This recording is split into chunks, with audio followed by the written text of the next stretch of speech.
전립선이라는 장기를 정확히 치료를 하기 위해서는 정말 다양한 것들이 준비되어 있어야 합니다. 따라서 이런 것들을 갖추고 있고 정확한 검사를 통해서 환자분들에게 전립선에 대한 그런 최적의 솔루션을 제공하도록 하는 게 전립선 센터의 목표라고 생각하시면 될 것 같습니다. 우리나라가 급격히 고령화가 되고 서구화된 식습관이 가지게 되면서 전립선에 대한 문제는 급격히 증가하고 있습니다. 대표적인 것들이 전립선 비대증이 있고요. 암 같은 것들이 있는데 이런 것들에 대해서 걱정을 하시는 분들이 정말 많으신 것 같은데 정말 잘못된 방법으로 해결책을 찾으시는 경우들이 꽤 많으신 것 같습니다. 그래서 저희가 이런 분들에게 좀 더 도움을 좀 드리고자 오늘의 컨텐츠를 제작하게 됐습니다.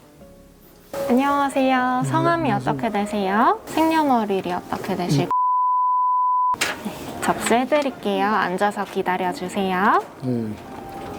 어디가 불편해서 오셨어요? 동네 병원에서 비뇨기과에서 약을 계속 처방받아가지고 먹고 있었어요. 한 2년 정도 되다 보니까 약이 안 됐더라고요. 새벽에 소변 때문에 2번, 3번을 계속 일어나고 생활이 너무 불편하고요. 리듬 깨져가지고 일하는데 활동하는데 지장이 너무 많았습니다. 배뇨하시는 데 있어서 두 가지 불편한 걸 얘기를 하신 것 같은데 뭐 밤에 깨시는 거랑 좀 약하게 나온다 그렇게 얘기를 하셨거든요. 그 두 가지가 제일 불편하신가요? 또 나머지 다른 거 불편하지는 않으세요? 잔뇨감도 있어가지고 잔뇨감도요? 팬티가 항상 젖어 있는 경향이 많고요. 나이가 드시면 남자분들은 누구나 전립선에 대한 문제가 생기거든요. 그러니까 전립선이라고 하는 건 소변이 내려가는 길이 있으면 그 내려가는 길을 이렇게 감싸고 있는 게 전립선입니다. 그래서 도너츠 형태로 되어 있는데 얘가 나이가 들면 애석하게 커지거든요. 그럼 얘네들이 안으로 이렇게 밀고 들어오면서 길이 좁아지게 되니까 여러 가지 문제가 생깁니다. 대부분의 경우는 처음에는 먹는 약을 사용하게 됩니다. 그래서 어느 정도 효과가 있으시면 그냥 그대로 쭉 유지를 하실 수 있으신데 모든 분이 그렇게 약으로 다 조절이 되는 건 아니시거든요. 또는 뭐 약이 먹기가 좀 어렵거나 그런 분들도 있으시고 그래서 지금처럼 약을 먹고 증상에서 나빠지신다라고 하면 약보다 좀 더 적극적인 치료를 필요로 할 수가 있습니다. 과연 어느 형태로 얼마나 좁아졌는지에 따라서 좀 확인해야 될 것들이 좀 있고요. 이런 것들이 뭐 비대증 때문에 그럴 수도 있기도 하지만 혹시라도 다른 뭐 요새 암이나 이런 것들도 전립선에 많이 생기는 편이거든요. 이제 그런 것들도 있는지 저희가 확인을 좀 하게 될 겁니다. 그래서 검사를 해보고 어느 정도 약으로 충분하신 상황이라고 하시면 약을 바꿔볼 수는 있고요. 아니면 조금 계속 약에 대해서 반응이 없었던 분이라고 하시면 적극적인 시술이나 수술을 고려해 볼 수 있으시니까요. 어떤 것들이 좀 더 적절할지를 아마 저희가 검사를 해서 확인을 하게 될 겁니다. 그리고 나서 제가 다시 한번 말씀드리도록 할게요. 예. 네, 알겠습니다. 검사는 저희가 앞에서 좀 안내해 드릴 테니까요. 보면서 다시 설명 좀 드리겠습니다. 네. 오른팔 올려주시고요. 팔꿈치까지 가볼게요.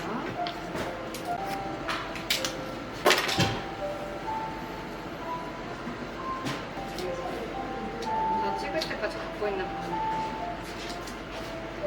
수고하셨어요. 지금 영상학센터 앞에 앉아 계십니다. 바지 좀 내려보시고요. 예. 전립선은 좀 크기는 하시고요. 네. 한 50g 정도 되시는 사이즈인데 크신 편이기는 하시죠. 예. 고생 많으셨고요. 제가 또 나머지 검사 보면서 얘기 좀 드릴게요. 네. 이번 검사 요속 검사입니다. 네. 앞에 보이는 변기에 편하게 소변 쭉 보신 다음에 쭉 침대에 누워 계시면 잔뇨 검사까지 해드릴게요. 네, 지금 알겠습니다. 보시면 되겠습니다. 네. 네, 지금 잔뇨 검사 시행할 거고요. 바지랑 속옷은 조금만 내려주시고 상의는 배꼽 위까지 올려주세요. 자, 하겠습니다.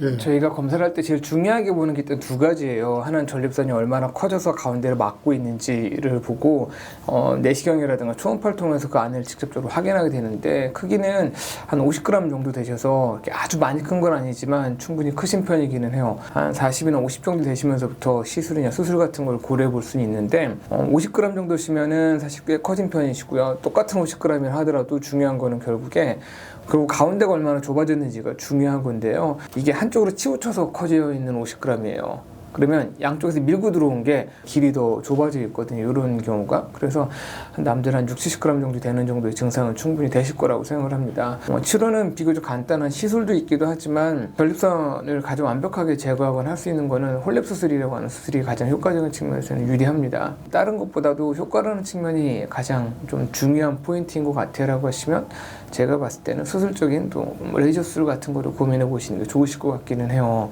그 홀랩 수술에 대해서 설명하시길래 예, 그 부분이 저한테 좀 맞을 것 같기도 하고 또 상세하게 이해가 되도록 설명해 주셔가지고 홀랩 수술에 대해서 좀 관심을 가지게 돼서 상담을 하게 된 계기입니다. 뭐 저희가 다시 또 설명 좀 드리기는 하겠지만 뭐 혹시 또 이런 거 궁금했다 하시는 거 있으신 거 있으세요? 회복되는데 그 기간이 어느 정도나 좀 휴일이 걸리는지 평균적으로 좀 소요되는지 몰라가지고 좀 질문하고 싶습니다.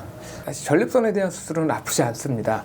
기본적으로 이제 수술이라고 하면은 대부분 걱정하시는 게 아파서 이런 걱정을 많이 하시거든요. 근데 이 방광이나 전립선은 보통 건드렸으니까 어딘가 불편을 해야 되잖아요. 그 불편한 거를 아프다라고 느끼기보다는 보통 마렵다라고 느낍니다. 그래서 수술을 하게 되면 초반에 어느 정도 회복하는 기간에 저희가 뭐 짧게는 2, 3주에서 보통 한 달 정도 얘기를 하는데 그 기간 사이에 아파서 힘들기보다는 소변을 자주 마렵기 때문에 소변 참는 게 힘들어 하십니다. 그래서 직후에는 뭐라고 얘기를 하시냐면 나오는 거는 잘 나오는데 왜 이렇게 또 자주 마렵고 왜 이렇게 참기 힘들지? 또는 밤에도 더 깰 수 있거든요. 단기적으로는. 그런 것들이 치료했으면 좋아져야지 왜 더 나빠졌냐 이렇게 얘기를 하시는데 이제 홀랩 수술이 아무래도 전립선을 좀 많이 제거하고 하는 측면이다 보니까 나오는 거는 시원하게 나오지만 초반에는 좀 더 이제 자주 마려운 것 때문에 불편할 수는 있고요. 저희가 보통 한 달까지는 어느 정도는 그 이것 때문에 불편하실 수는 있습니다. 보통 이제 예를 들어서 오늘 수술하셨다라고 하시면 오늘 수술하시고 내일 퇴원하시는데 대부분 문제는 없으시고요. 가벼운 일상생활은 다 가능하시니까 뭐 내가 심한 운동이라든가 뭐 운동 뭐 좀 과격한 이런 것만 피하신다고 하시면 사실 한 달까지 뭐 그런 거 조심하시면서 지내시고 한 달 이후부터는 내가 하고 싶은 것들 뭐 거의 다 할 수 있으시니까요. 한 그 정도 회복 기간 가지면서 생각하시면은 크게 무리는 없으실 거예요. 자세히 가르쳐주셔서 감사합니다. 그리고 또 나머지 자세한 것도 제가 또 설명 좀 드릴 테니까요. 제가 봤을 때는 이 정도 치료해서 생각하시는 것도 좋으실 것 같긴 합니다. 틀리 없으시죠? 네, 네. 심장 쪽 뭐 수술하신 거 있으세요? 없습니다. 허리 쪽도 없으시고 네, 귀 쪽에도 없으시고 네. 머리 쪽에도 없으시고 네. 귀는 만성 중이염 수술한 적이 있습니다. 뭐 안에 뭐 금속물 넣으신 건 없으시죠? 조영제는 검사해 보신 적 있으세요? 네, CT 찍으셨어요? 네. 아버님 생각하셨던 CT보다 MRI는 한 10분의 1 정도 조영제가 적게 들어가세요. CT가 100이라 치면 MRI는 10 정도 들어가시는 거죠. 차이 많이 나요. 맞죠? 그런데 혹시나 조영제라는 게 가려움, 메스꺼움, 구토, 호흡곤란 같은 부작용이 생길 수 있습니다. 금방 사라지시니까 그 조치니까 너무 큰 걱정 안 하셔도 됩니다. 네, 그때 끝나시고 나서 괜찮으셨죠? 네, 좋았습니다. 알레르기 혹시 있으실까요? 없습니다. 당뇨, 당뇨도 있습니다. 혈압 있으세요? 네, 혈압도 있습니다. 고혈압이실까요? 네, 호흡기 질환 없으시죠? 네, 없습니다. 이제 검사 끝나시고 나서 당연히 원장님 뵈실 거고 제가 말씀드렸던 조영제 때문에 두드러기나 가려움증이 생길 수 있습니다. 많이 불편하시면 바로 말씀해 주세요. 네, 그럼 해보셨죠 알겠지만 소리가 굉장히 크시고 장시간 누워 있으시다 보니까 끝나시고 나서 살짝 어지러우실 수 있으세요. 네, 5분, 10분 정도 앉아 계시는 게 좋습니다. 끝나시고 나서. 네.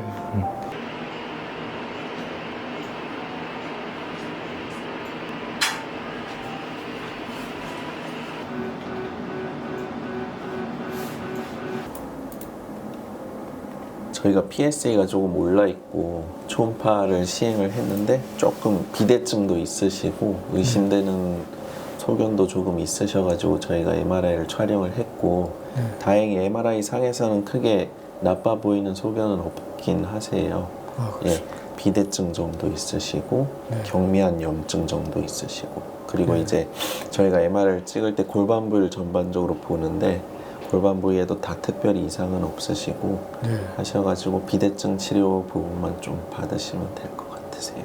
암이나 그런 것들 볼 때는 MRI가 가장 정확하고 해서 저희가 MRI를 이제 점수를 매겨요. 1점에서 5점까지. 그래서 1점이면은 괜찮은 거고 5점이면은 보통 암이 확실하게 의심이 될 때 점수를 매기는데 우리는 1점에서 2점 사이 정도 된다고 생각하시면 되시고 그럴 때는 별도로 조직 검사 안 하셔도 괜찮으시고 그렇습니까? 예, 암일 가능성이 굉장히 낮기 때문에 예, 비대증에 대한 치료만 잘 받으시면 될 것 같아요.